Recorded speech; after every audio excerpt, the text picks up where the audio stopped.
আজকে আমি পুর ভরা বেগুন বানাচ্ছি। পুর ভরা বেগুন বানাতে তো বেগুন লাগেই, তার মধ্যে লাগবে পেঁয়াজ কুচি, রসুন কুচি, লঙ্কা কুচি, টমেটো কুচি, ধনেপাতা কুচি, আর লাগবে কি বলছি, ভাজা রোস্টেড বাদাম লাগবে। এটাকে আমি গুঁড়ো করে নেবো, আমি ওটাও দেখিয়ে দেবো আপনাদের মিক্সিতে কেমন করে গুঁড়ো করছি।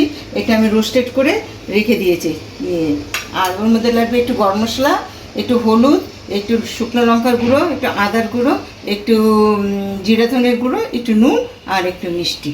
এই আমার ইনগ্রেডিয়েন্ট লাগবে। আর তেল তো লাগবে, তেল আমি বসিয়ে দিয়েছি কড়াইতে, গরম বসিয়ে দিয়েছি। এখন এই দেখুন আমি এটাকে একটু গ্রাইন্ড, মিক্সিতে বাদামগুলো নিয়েছি। এখন এই দেখুন, এখন এটাকে আমি গ্রাইন্ড করব।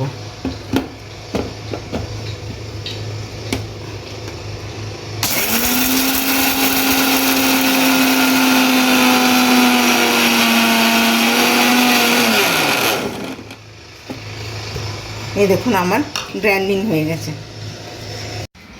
এই যে এই বাদামগুলো গ্রাইন্ড করে নিয়েছি, এই দেখুন বাদামের গুঁড়ো।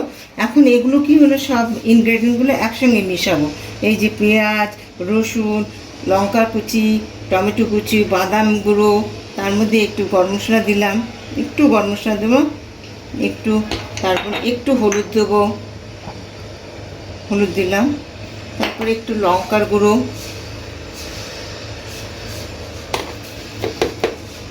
একটু লঙ্কার গুঁড়ো, ঝাল ঝাল হলে ভালো লাগে, লঙ্কার গুঁড়ো, আর একটু জিরে ধনের গুঁড়ো, আর একটু লবণ। ওখানেও এতে বেগুনে অল্প একটু লবণ আর হলুদ মাখিয়ে রেখেছি যাতে। এবার এই সবগুলোকে একসঙ্গে মেখে নেব। দেখুন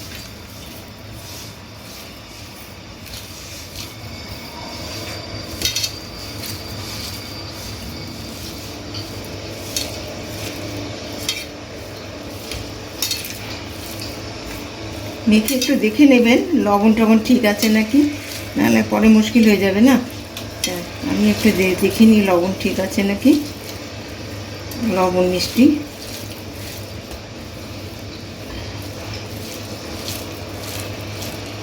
আদা গুঁড়ো দিতে হবে, আদা গুঁড়োটা দিতে ভুলে গেছে, আদা গুঁড়ো দিলাম।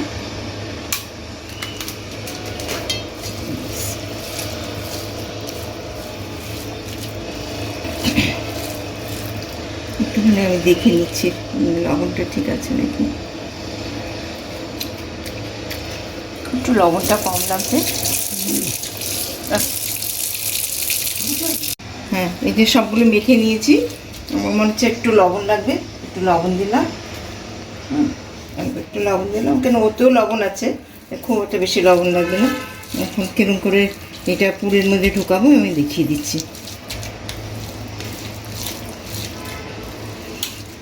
এটা খেতে খুব স্বাদ, কেন খুব টেস্টি, কেন বাদামের গুঁড়ো আছে, ভাজা বাদামের গুঁড়ো। এইভাবে আপনি এগুলোকে ঢুকাবেন, এই যে আপনারা এগুলোতে এইভাবে ঢুকাবেন, ঢুকিয়ে এইভাবে ঢুকিয়ে দেবেন, ঢুকাবেন।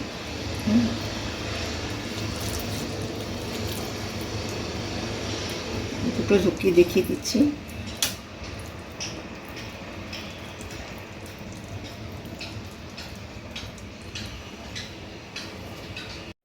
আগের থেকে আমি তেল বসিয়ে রেখেছি, দেখুন তেলটা গরম হয়ে গেছে, ধোয়া বেরোচ্ছে। আর এই যে পুরগুলো বানিয়েছি, এই দেখুন এরকম করে ঢুকিয়ে ঢুকিয়ে নিয়েছি। এখন এগুলো একটা একটা করে ছেড়ে দিতে লাগবে, ছেড়ে দিচ্ছে।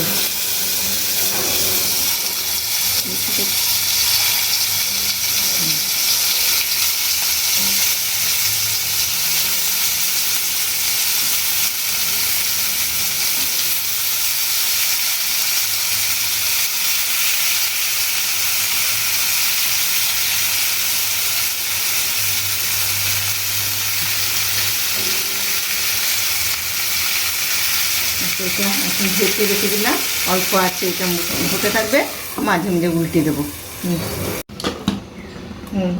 এই আমি এটাকে অল্প আছে বসিয়ে রেখেছিলাম আর মাঝে মাঝে নাড়িয়ে দিচ্ছিলাম। এই দেখুন আমার বেগুনগুলো সিদ্ধ হয়ে গেছে, আমার পুর করা বেগুন প্রায় রেডি। এখন আমার এটাকে নামাতে হবে। এখন এটাকে আমি গ্যাস অফ করে দিলাম, এখন এই থালার মধ্যে নামিয়ে দিচ্ছি।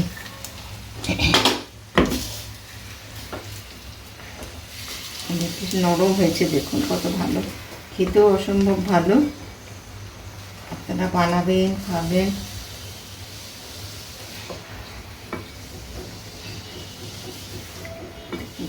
উঠেছে বাবা।